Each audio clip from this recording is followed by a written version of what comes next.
여자분들은 주로 집에서 요리를 많이 하시죠. 요리할 때 제일 먼저 시작하는 것이 뭡니까? 요리 자재들을 구입하잖아요. 뭐 양파면 양파, 당근이면 당근. 그래서 이제 오늘 말씀도 요리하듯이 이제 거기 필요한 자재들을 먼저 이렇게 골라놓고 그 자재들을 손질하고 그다음에 섞어서 요리를 만드는 그러한 것을 머리에 염두에 두고 본문을 좀 보시면 좋을 것 같아요. 자, 본문은 요리하는 건 아니죠. 하지만 이제 본문에 이미 나타난 그 내용들을 가지고 먼저 요리하듯이 한번 성경을 보는 겁니다. 자, 성경 오늘 본문에 나오는 그런 자재와 같은 용어들을 한번 찾아보세요. 어떤 단어들이 오늘 본문에 굉장히 중요한 단어인가?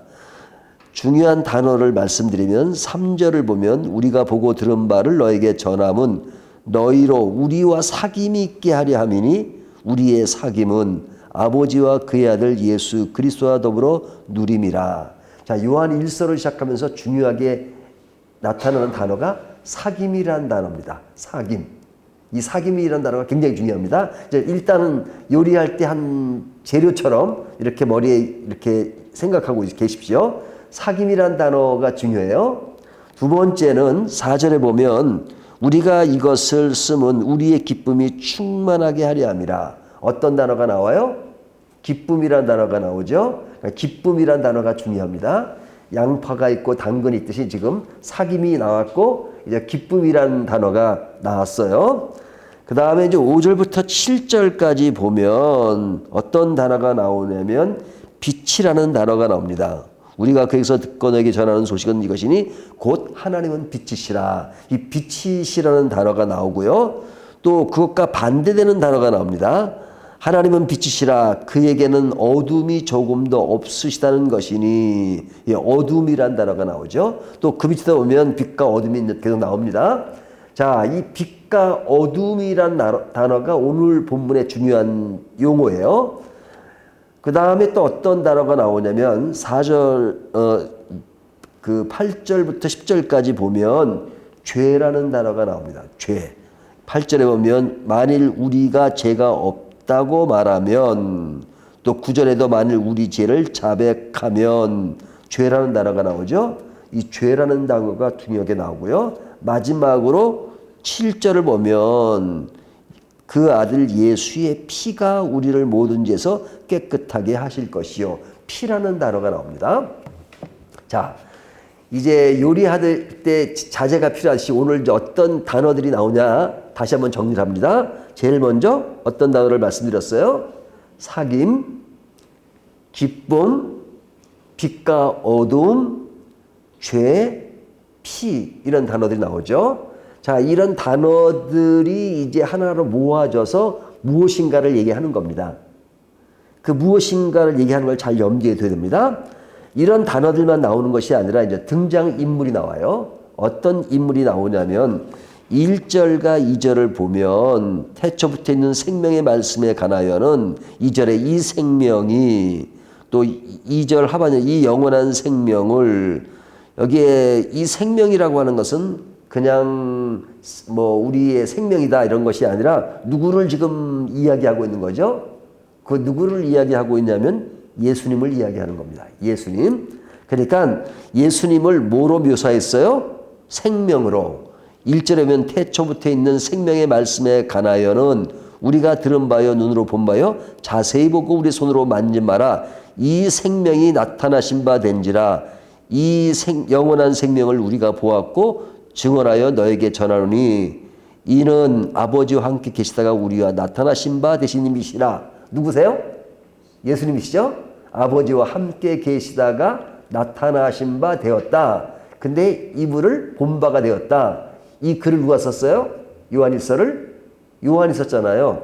예수님의 제자 요한이. 그러니까 예수님의 제자는 예수님을 따라다니는 제자니까 예수님을 많이 봤죠.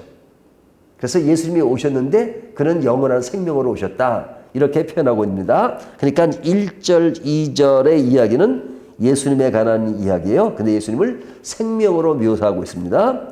그 다음에 나오는 분이 누구시냐면 이제 아버지, 즉 하나님을 이야기하죠. 하나님을 이야기합니다. 그래서 5절에 보면 우리가 그에서 듣고 그에게 너에게 전하는 소식은 이것이니 곧 하나님은 빛이시라. 하나님이 나오잖아요. 근데 하나님을 어떻게 묘사하고 있어요? 하나님은 빛이시다.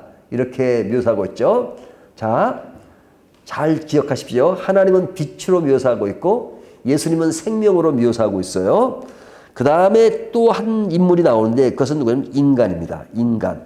근데 인간을 어떻게 묘사하고 있냐면 쭉 읽어보면 뭐 달지나로 인간을 어둠으로 묘사하고 있습니다. 자, 다시 정리하면 하나님은 빛으로 예수님은 생명으로 인간은 어둠으로 묘사하고 있어요. 그러면 이제 오늘 본문에 나오는 분은 하나님, 예수님, 인간이고요. 그 다음에 이제 많은 용어들이 나오는데 사귐과 기쁨과 빛과 어두움과 죄와 피가 나옵니다. 그러면 요한 1서 1장 1절부터 10절까지 요 내용들이 어우러져서 무엇인가를 이야기하는 겁니다. 요런 것들을 이렇게 요리를 해서 우리에게 딱 어떤 요리를 하나 차려줘요. 그 차려주는 내용이 뭐냐 하는 건데요. 이 단어들이 또 이 용어들이 또 예수님과 하나님과 인간이 어떻게 어우러져 가지고 우리에게 무슨 메시지를 주는가 하는 것을 살펴보아야 되는데요. 자, 먼저 이것을 살피기 위해서는 하나님은 어떤 분이신가 하는 것이에요. 자, 하나님은 이미 말씀드렸죠. 누구시라고요? 빛이시라 그랬죠.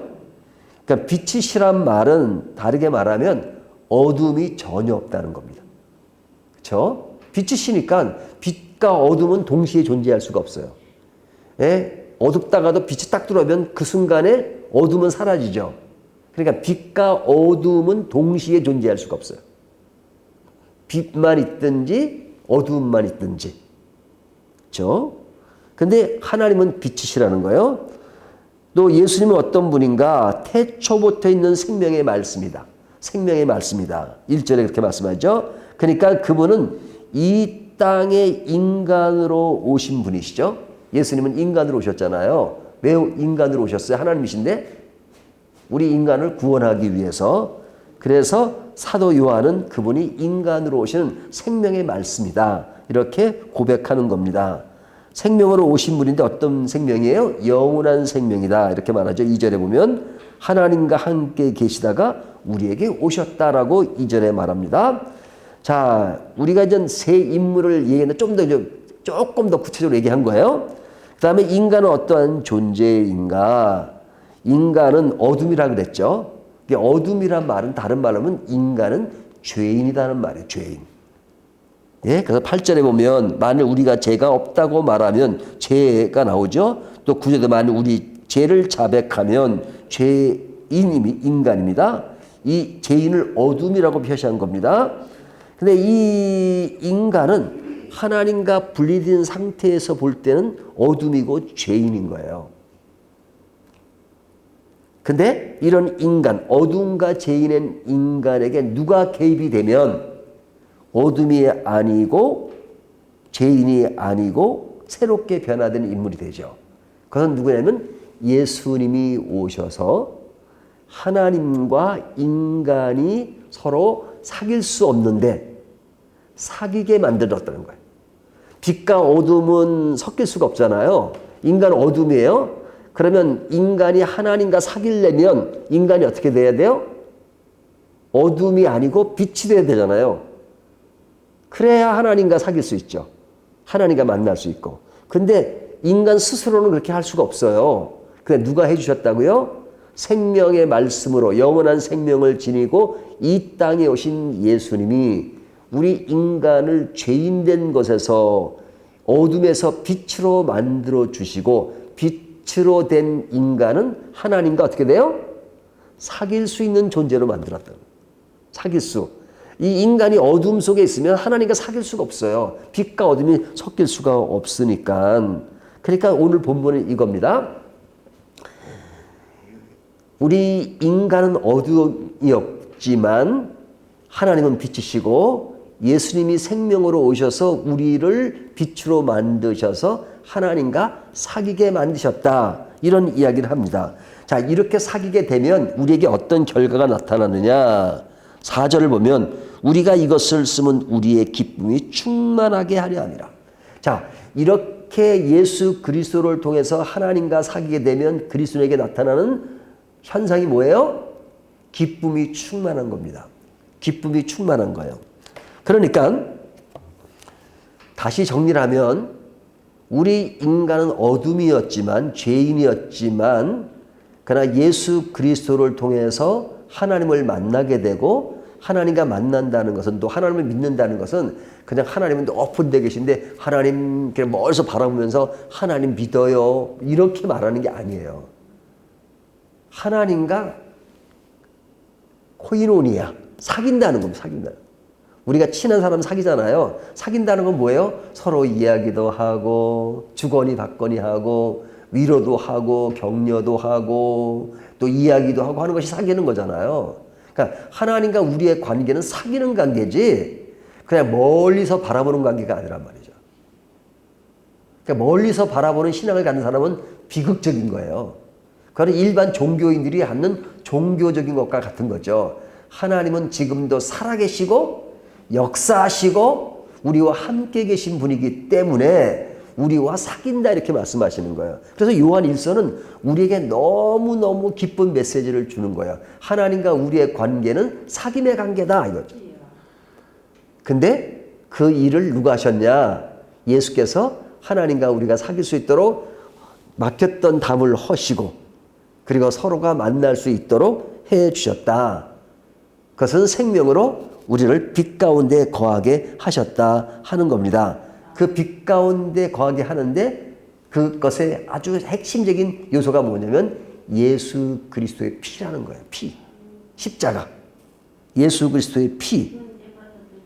예수 그리스도의 피를 통해서 우리가 완전하게 되었다. 그러면 지금까지 요리한다고 이제 자재들을 다 골랐던 것들이 다 이제 요리가 됐죠? 자, 오늘 어떤 것이 나왔다 그랬어요? 사귐, 기쁨, 빛과 어두움, 죄, 피 이런 것들이 어떻게 어우러져요? 하나님과 인간의 관계를 사귈 수 있도록 예수님이 만드시고 그렇게 됨으로써 우리에게는 기쁨이 넘치게 되었다 하는 겁니다. 그러니까 우리가 예수님과 하나님과 분리됐을 때 어둠에 있을 때는 참 비참한 인간이죠. 스스로 고립된 인간이었지만 어떻게 달라졌는가? 우리가 지금 예수를 믿잖아요. 어떻게 달라졌는가? 이제 우리가 빛 가운데 거하게 된 거죠. 빛 가운데 거하게 된 것. 그러니까 우리의 삶은 늘 빛으로 살아야 되는 겁니다. 근데 빛 가운데 사는 것은 누구의 힘으로 된 거예요? 내 힘으로 된 것이 아니기 때문에 내 힘으로 됐다라고 말하면 거짓말을 하는 것이다. 이렇게 말하는 겁니다. 6절을 보면 만일 우리가 하나님과 사귐이 있다 하고 어둠에 행하면 거짓말을 행하고 진리를 행하지 아니하는 것인 거리와 우리가 이제 빛 가운데 거한다 그러면서 어둠에 행하면 그거는 거짓말하는 거잖아요. 그러니까 예수를 믿는다 하면서도 실제로 살아가는 방법을 보면 예수님을 믿는 삶이 아니에요. 일반 세상 사람들과 똑같이 살아가요. 그러면 뭐 한다는 거예요? 거짓말을 하는 것이다. 너희는 빛이라고 말하는데 가만히 보니까 빛이 아니네. 어둠이잖아. 그러면 거짓말을 하는 것이라는 거예요. 그러니까 우리가 늘 빛 가운데 거해요. 근데 빛 가운데 거한다는 것은 내가 내 자신을 나는 빛에 이렇게 말하면 안 되는 거죠. 그렇게 할 수 있는 존재가 아니에요. 누가 해주신다고요? 예수님이 하시니까 예수님 나는 어두운 가운데 있던 자지만 나를 빛으로 만드신 예수 그리스도의 피를 통해서 한 것이니까 다시 십자가를 바라보면서 늘 그 가운데서 나를 죽이고 내 살아가는 목적이 내 욕심과 나 중심의 삶이 아니고 그리고 내가 주인이 되는 인생이 아니라 하나님이 주인이 되시고 예수님만 전적으로 신뢰하고 의지하는 삶 이것이 빛으로 사는 거예요. 그래서 나는 늘 고백하기를 나는 죄인입니다. 나는 부족합니다. 나는 연약합니다. 나는 할 수 없습니다. 그렇지만 예수님이 해주셨고 성령께서 해주셨습니다. 이렇게 고백하는 것이 신앙이죠. 제일 큰 교만이면 잘난 척하는 거예요. 내가 다 할 수 있는 것처럼. 그래서 성경 공부를 그렇게 안 하던 사람이 성경 공부에 재미를 들이면요. 사람들에게 자꾸 그런 얘기 성경 공부 좀 해. 성경 공부 좀 해. 그것을 가지고 깨달은 것을 가지고 얘기하지 않고 사람들에게 왜 성욕고자 야단만 치고 그래요. 교만해서 그래요. 기도를 모르다가 기도의 그 가치를 아는 사람이면 내가 기도를 하고 하나님을 알게 된 게 너무 감사하잖아요. 근데 어느 순간 변하기 시작해요. 사람들에게 보는 사람보다 기도해! 기도해! 그래요. 교만이에요. 교만. 나는 기도를 몰랐지만 기도하는 게 감사해요. 서로 기도하면서 서로 나눠요. 이래야 되는데 보는 사람마다 예수 잘 믿으면 기도해야 돼. 기도해야 돼. 그리고 늘 가르치고 그런단 말이죠. 늘 지적하고 가르치고. 그것이 뭐예요? 빛으로 살려고 할 때 어둠으로 사는 거예요. 하나님 주신 은혜를 자기가 독차지해가지고 자기 것인 것처럼 행세하는 거. 이게 얼마나 큰 교만인지 몰라요. 요한 1서가 그것을 지적하는 거예요. 하나님이 그런 빛으로 널 주셨는데 너희가 그것을 가지고 거짓말을 행하면 그건 하나님과 사귀는 게 아니다. 하나님과 사귀려면 하나님이 어떤 분인데요? 빛이신데. 그러니까 빛 가운데 사귀는 것이다. 그렇지 않다는 것을 이야기합니다. 그러니까 우리가 죄의 문제를 해결해 주시고 예수 그리스도의 십자가를 통해서 우리가 변화시킨 그 예수님을 바라보면서 늘 어때요? 늘 겸손하게 나는 죄인이지만 나를 의인으로 만들어주신 거 감사하고 어둠이지만 빛으로 만들어준 거 감사하고 그냥 늘 감사해요. 모든 영광은 누구에게 있어요? 나에게 있는 게 아니에요. 내가 살아나는 그 순간부터 나는 어둠으로 거하는 거예요. 나는 완전히 죽어야 되는 거예요. 신앙의 기초는요. 내가 죽는 겁니다. 사는 게 아니에요. 내가 죽는 것이고 살리는 건 하나님이 우리를 살리시는 거예요. 그래서 내가 나를 살려. 그거는 내가 나를 죽이는 겁니다. 오늘 본문은 그래서 하나님과 늘 사귀면서 그것들을 늘 깨닫고 그래서 말씀을 늘 보면서 묵상을 해야 되는 겁니다. 말씀을. 그러면 하나님이 나 같은 죄인을 살리셨구나. 그래서 할렐루야 감사하고 기쁨이 충만한 겁니다. 내가 살아나면 기쁨이 충만해질 수가 없어요. 예? 늘 불만이야 불만. 내가 살아나면 불만이에요. 하나님은 나에게 왜 이걸 안 주십니까? 이거 언제 해주실 겁니까? 나에게는 왜 이런 고통해 주십니까? 내가 완전 죄인이고 죽을 수밖에 없는 그거 생각하지 않아요. 죽은 사람을 살려놨더니 이거 내놓으시오 저거 내놓으시오 하는 것과 똑같은 거잖아요. 우리는 다른 게 생각할 수 없죠. 아니, 죽었던 사람을 살리는 것처럼 귀한 일이 어디 있어요? 우리는 뭐가 필요하고 뭐가 필요한 거 그거는요. 그냥 좀 뭐가 여유가 있는 사람이 하는 얘기예요. 죽은 사람을 살렸으면 그것으로만도 만족이에요. 그래서 죽었다가 죽은까지 갔던 사람이 살려면 내 인생은 두 번째 삽니다. 내가 이제 뭘 바라겠습니까? 이런 고백들을 하잖아요. 우리 신앙은 예수 믿는 사람은 다 그런 고백을 해야 되는 사람들이에요. 그걸 받아들여야 되는데 그걸 안 받아들이니까. 예. 그러니까 그런 마음을 가지고 늘 주님 앞에 나를 낮추고 겸손하고 나는 죄인이고 하지만 하나님이 하셨습니다. 하나님이 하시니까 나는 오직 하나님이 가라면 가고 하나님이 멈추라면 멈추고 하나님이 죽으라면 죽고 하나님이 살라면 살고 이거잖아요. 그래서 신앙은 뭐예요? 오늘 본문 주제? 사귐이에요. 사귐이 없는 그냥 하나님을 그냥 일반 사람들이 우상 숭배하듯이 그냥 이렇게 멀리서 만들어 놓고 내가 절하고 내가 절하기 싫으면 씻고 그리고 내가 필요할 때 얘기하는 그런 아주 일방적인 고백이 아니라 하나님의 말씀을 늘 들으면서 아이고 하나님이 이럴 때는 나를 멈추시게 하시는구나. 나를 이렇게 내려앉히시는구나. 깨닫고 또 하나님 잘못했습니다. 내가 이렇게 늘 시장하면서 계도청을 하면서 사귀는 게 뭐예요? 사귐. 신앙은 뭐로 증명하는 겁니까? 하나님과 사귐으로. 오늘 본문은 사귐이 얼마나 중요한가. 그 사귐은 빛 가운데서 하나님과 함께 예수 그리스도를 통해서 거하는 사귐. 이것이 오늘 본문의 핵심 포인트입니다. 이 말씀 기억하면서 우리는 늘 하나님과 사귀는 존재다 하는 것을 다시 한번 염두에 두고 오늘 이 말씀을 가지고 더욱더 힘을 내시는 저와 여러분이 되시기를 주님의 이름으로 축원합니다.